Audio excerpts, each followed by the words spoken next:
तेज लगता है कि मैं संभाल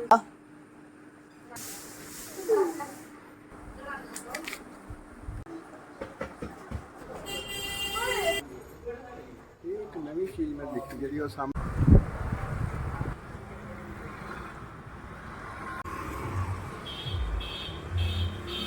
पैसे है नहीं बोल है